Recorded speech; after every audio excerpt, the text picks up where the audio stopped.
Everybody. I'm BJ Flag. And I'm Rich G, and this is episode 296, Co-Opetition, growing your small business with unexpected competitive alliances. Yes, unexpected. Unexpected, scary. Very, very We're going to scary. talk about scary things today. I So, love it. so what is co-opetition? Okay. We know how challenging it can be to gain a competitive edge in the market, right? Have you ever considered that collaborating with your competitors could be the key to your growth? It sounds wild, doesn't it?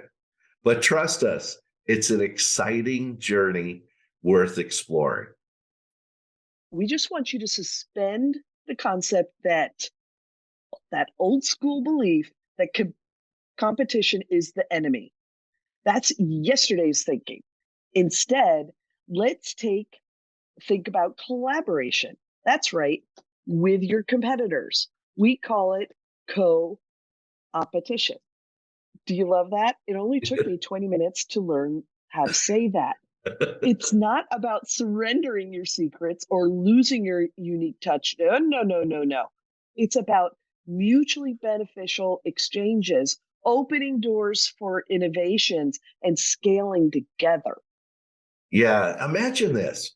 You've got a fantastic local bakery. Okay, I could just smell the croissants coming out of it. Already, I'm very interested. Yeah, I know, Continue. and it's morning, so we're hungry. Your Yes. competitor's coffee shop down the street whips up a mean cup of Joe. What if you join forces? Because right now you're looking at them as the competition. They're taking away your breakfast or lunch dollar. But what happens if you do join forces? You could create a combo deal, like a cup of coffee and a croissant. You're not stepping on each other's toes. Instead, you're providing a delightful morning routine for your shared customers. And also, I think of it from a marketing perspective. Social media. You two talk about it. You talk about how you're going to have a special deal over at the coffee shop today. Scoot on over there. Next thing you know, you sell 50 of your delicious bagels. It's an amazing win for both sides. This is co-opetition mindset, which can be magic. By aligning resources and sharing knowledge, you can explore new markets, you can cut down costs, amplify your reach, and create more value for your customers. This is not about dividing the pie anymore. It's about making the pie bigger for everyone. Yeah, I mean, they probably make a terrible croissant. You probably make a terrible cup of coffee. So if you combine, your customers win out. So before Yes. making calls, let's chalk out 4 action steps to get you started on the right foot. So BJ, I'm why going don't to you jump start in. us off? You got it. Identify potential collaborators. First things first, identify who you can and should collaborate with. Look at the businesses that complement you. You know, should they be competitors, but not direct ones? You can share the same customer base, but you're not offering the exact same products or services. You can leverage each other's strengths without sacrificing your uniqueness. You can make a list of those potential people. Yeah, and you know what's funny is I've seen this. There was a brewery in Derby that would get food trucks that would come by because they couldn't serve food. And the restaurant up the street, literally an eighth of a mile away, one of the best pizzas, Roseland Pizza, went to them and said, Okay. "Look, we'll do a delivery. You just order it, and we'll deliver it down to your brewery." And it got to be they were doing so much business, they opened up a part of their brewery, and they have some pizza ovens now. So Roseland Pizza is out of that brewery. That is incredible. They're making and we go there a lot now because we could sit have a Two. yeah, and it's wonderful. So you could do a Yeah. lot of different things. Also, it also could be companies outside of your area or even online that you can collaborate with. Yeah, we in our family we have a soap and candle business, and the my daughter-in-law got a phone call from a shop in town, and they said, "We absolutely love what you're doing.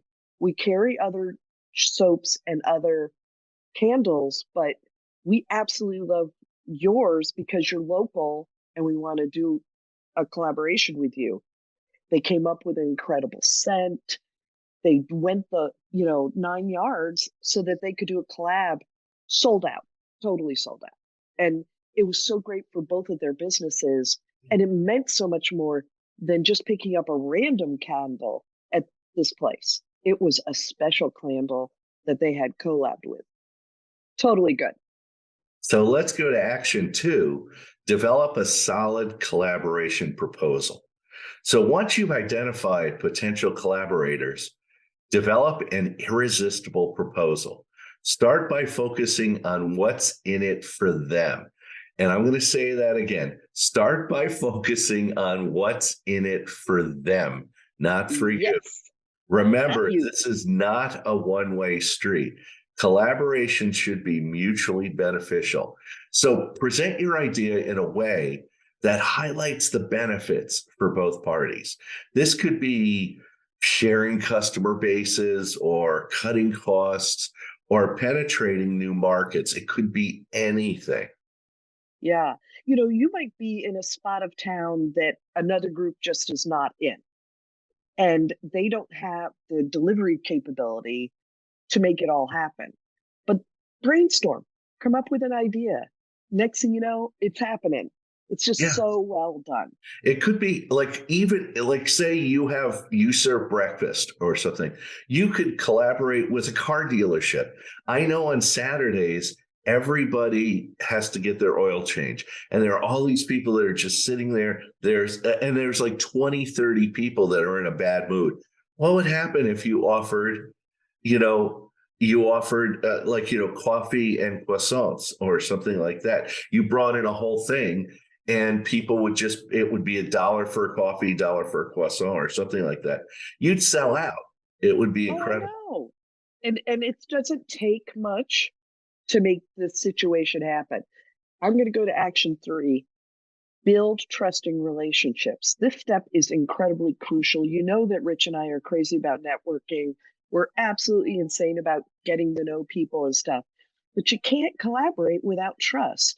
So, building those relationships, attending the industry events, join a local business group, network, network, network. It's the most important thing that you could do for your business.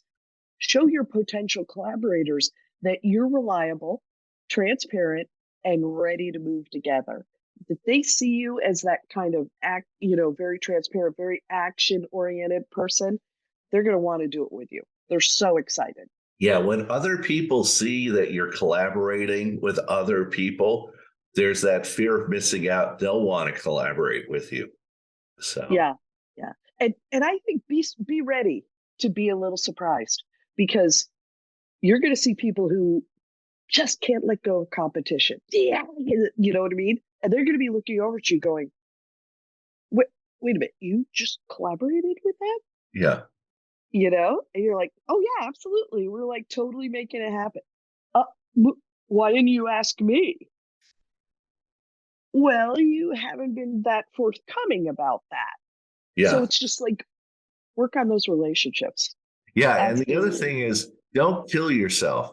I mean, if somebody doesn't want to collaborate with you, just go, okay, that's fine. No big deal. Hey, good luck in everything that you do. I'll catch you later. And when they see you collaborating with other people, they might come back and go, well, Exactly. and you just got to stay positive all the time with this when you're building relationships. Action Agreed. Agreed. four is keep communication open and regular. Okay, finally, once the collaboration starts, ensure regular communication. Both parties should always be on the same page. Regular check ins and updates are crucial to ensure everyone meets their end of the agreement. Keep the lines open and the conversation flowing, because the more that you do this, you have to be very open. If something's bothering you, mention it. Okay. And also, like, think about it from in terms of, it doesn't have to be just your initial idea. This could be a collaboration that goes on for years. So think ahead, brainstorm ahead, have them over for dinner, talk, let them talk about their business, how great they're doing, and what are other ideas that they want to try. Because that's going to be future growth for both of you, for sure. So, in conclusion, I'd like to say, in essence, co-opetition is the new wave of business growth. It's adventurous, it's innovative, and downright smart. Sure, it's hard to say, but we're going to get used to it. It's going to be the next thing out there. So dive into the uncharted territory with the right approach. Collaboration with your competitors could be a game changer that you're looking to do.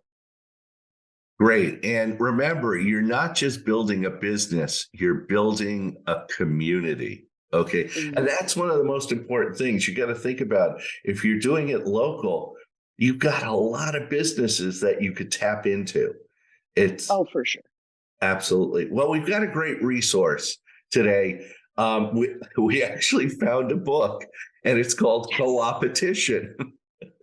It was not written last year. No. It was written a long time ago, but it's aged well. It's by Adam Brandenburger and Barry Nailbuff. And it was a New York Times and Business Week bestseller. And it's in its 9th printing. But co-opetition is a business strategy that goes beyond the old rules of competition and cooperation to combine both advantages. Co-opetition is a pioneering high-profit means of leveraging business relationships. You know, Co-Opetition is the landmark business book that uses game theory to argue that businesses should cooperate rather than operate in a purely competitive environment. Because of the two combined processes will create a bigger pie that everybody can divide and, produce a win-win for both sides. Yeah, it's like while the idea may hold appeal for a public weary of big business profit at all costs, that tends to destroy companies and in some cases, entire economies. We ultimately feel that it's all too easy for businesses to become blinded by profit and ignore the fundamental processes that got them in profit in the first place. So this is a great book, and it aligns nicely with what BJ and I have been talking about.